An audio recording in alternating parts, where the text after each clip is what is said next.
lung ninh thái khâu rui trên na đi khô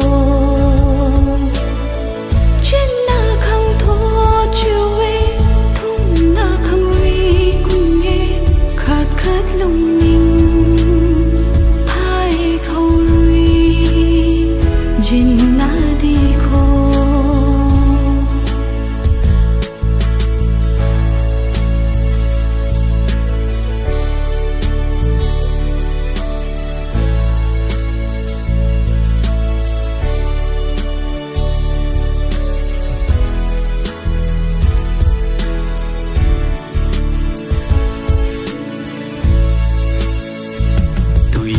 mà thân mây in gan là lung gui trên mây ta bụi ta lung xì na châu thấy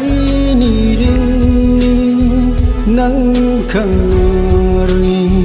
cắt bắt lâu thế tung pan ti hay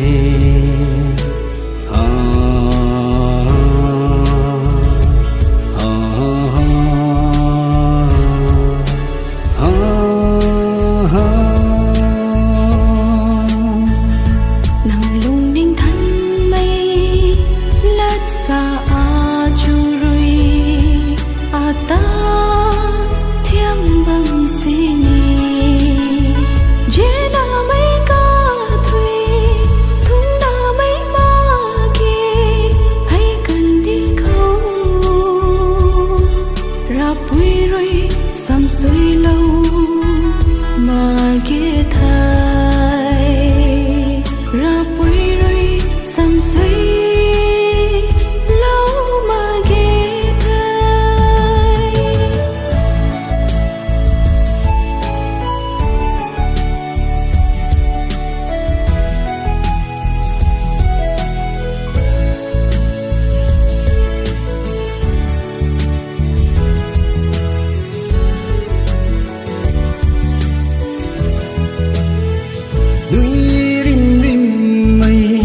nắng dâu cung tây rơi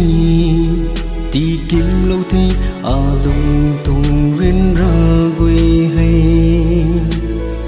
măng cùng mà chén lâu thế nàng ta vẫn lâu là ghê vẫn tì ngăn nở nàng ta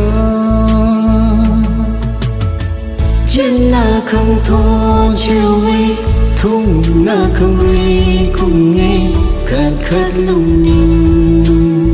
thái khâu rui trên na đi khô trên na khăng thua chiều ấy thung na khăng rui cùng nghe khát khát lung ninh